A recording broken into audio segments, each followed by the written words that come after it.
Power has always fascinated human beings. We admire it, fear it, chase it, and often blame it for the worst actions in history. But there is a question we rarely stop to ask deeply. Why do some powerful people slowly become ruthless, even when they didn't start that way? Think about this carefully. Many people who rise to power begin with good intentions. They want change, justice, safety, or success. Yet, over time, something shifts and empathy fades. Imagine a young leader stepping into authority for the first time. They listen, they hesitate, they care about being fair. Every decision feels heavy because real people are affected. But power does not stay neutral for long. The first psychological change is distance. Power creates space between a person and consequences. When you no longer feel the direct pain of your decisions, emotions weaken. Suffering becomes numbers, reports, and statistics. The brain adapts to this distance. Neuroscience shows that repeated authority reduces emotional sensitivity. When people stop receiving honest feedback, empathy slowly shuts down. Not because they are evil, but because their environment trains them. Now add control to this picture. Powerful people control resources, opportunities, and outcomes. Each successful decision reinforces a dangerous thought. I was right before, so I must be right again. This is where logic turns into arrogance. The mind starts trusting its own judgment too much. Doubt feels like weakness instead of wisdom. And once doubt disappears, ruthlessness enters quietly. History gives us many examples of this pattern. Leaders who once promised freedom later justified cruelty. Executives who built companies later crushed lives to protect profits. The actions look shocking, but the process was gradual. Another key factor is fear. Power does not remove fear, it multiplies it. The higher someone rises, the more they fear losing it. And fear is one of the strongest drivers of ruthless behavior. When survival feels threatened, morality becomes flexible.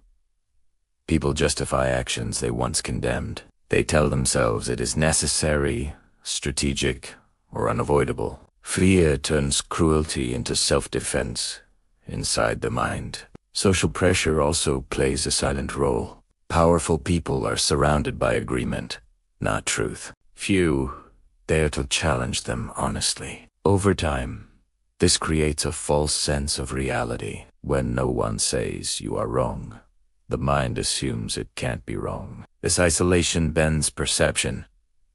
Cruel decisions start feeling normal, even logical. There is also the idea of responsibility overload. Powerful people make countless decisions daily. To cope, the mind simplifies complex human situations. People turn into roles, obstacles, or assets. This mental shortcut protects the leader from emotional burnout, but it also removes compassion. Ruthlessness becomes efficient, not emotional, and efficiency often gets rewarded by systems.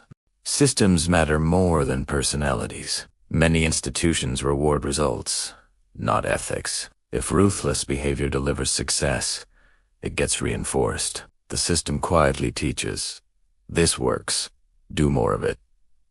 Over time, identity changes. The person no longer sees themselves as human first. They see themselves as a role, a symbol, or a machine. Human feelings become distractions instead of guides. There is also a deep philosophical truth here. Power reveals character more than it creates it, but it also amplifies hidden traits. Small moral compromises grow under pressure. Once someone crosses a moral line and survives, the next line becomes easier to cross.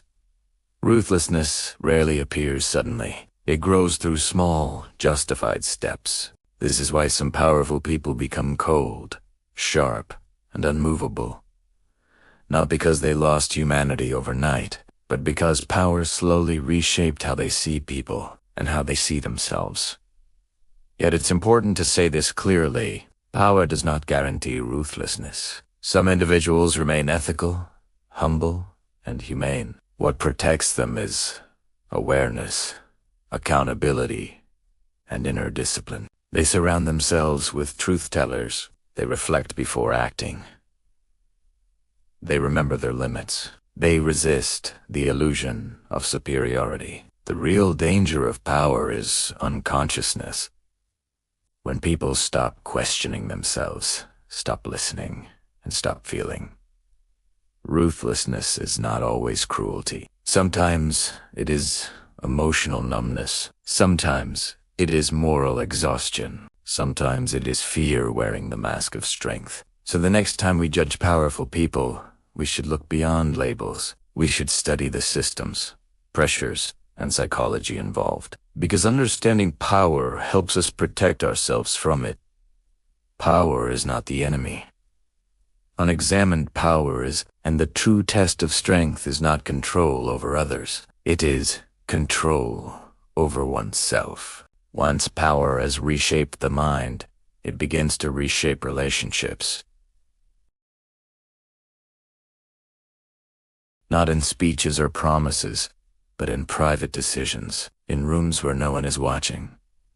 Power changes how people see others. At first, others are equals. Then they become helpers. Eventually, they become tools or threats. This shift is subtle. A powerful person starts asking a dangerous question without realizing it. How useful is this person to my position? And once usefulness becomes the main filter, humanity fades. Look at real life carefully. Powerful leaders often stop hearing stories. The human voice gets replaced by charts and summaries. Often it is emotional survival.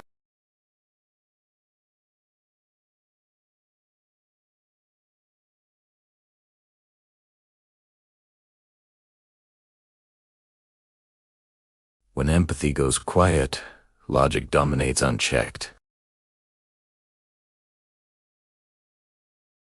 This is how harsh decisions start feeling reasonable. Another factor that sharpens ruthlessness is competition. The environment becomes tense, political, and unforgiving. Trust feels dangerous. When surrounded by potential threats, powerful people stop being open. They start thinking strategically about everyone. Even loyalty becomes suspicious. At this stage, morality becomes flexible. Not abandoned, but adjusted. The person starts saying, in an ideal world, this would be wrong, but this is not an ideal world. That single sentence has justified some of history's darkest choices. Business leaders lay off thousands to protect markets. Political leaders sacrifice groups for stability. Even family heads become emotionally harsh to maintain control. Different arenas, same psychology. Power also creates identity pressure. Once someone is known as strong, they feel trapped by that image. Kindness starts feeling like weakness, so they double down. They suppress softness. They act firm, even when unsure. Over time, this becomes their personality. There is also something deeply human here. Powerful people are rarely allowed to fail openly. Mistakes are punished harder at the top. So fear of failure grows silently. To avoid failure, control increases. Rules tighten. Tolerance shrinks. Ruthlessness becomes a shield. What's tragic is that many ruthless actions are defensive, not aggressive. They come from fear of collapse, betrayal, or humiliation. But the damage they cause is very real and often irreversible. Now here is the uncomfortable part. This is not just about presidents, CEOs, or generals. Power exists everywhere, in families, friendships, workplaces, and communities. Anyone with control over resources, approval, or security can fall into this trap. A manager becomes cold. A parent becomes harsh. A mentor becomes dominating. The scale changes, but the psychology remains the same. So how do some people resist this transformation? They do something rare. They stay conscious. They build systems that challenge them. They invite disagreement. They slow down decisions. They remember what it feels like to be powerless. They understand a deep truth. Power does not mean certainty. It means responsibility. Under uncertainty, these individuals separate strength from cruelty. They know that fear-driven control is not leadership, and silence is not loyalty, and efficiency is not wisdom. They choose restraint where ruthlessness feels easy, not because it looks good, but because it preserves their humanity. Power is not dangerous because it gives control. It is dangerous because it slowly changes how reality feels. It alters perception, emotion, and judgment. Without reflection, anyone can lose themselves, and this is the final insight. Ruthlessness is not proof of strength. It is often proof of inner collapse, a signal that fear, pressure, and identity have taken over. That the person stopped listening to their own conscience. The real test of power is not how much you can control. It is how much compassion you can afford without fear, how much truth you can hear without defensiveness, and how human you can remain while holding authority. Because power does not ruin people. It reveals them, and only awareness decides what gets revealed.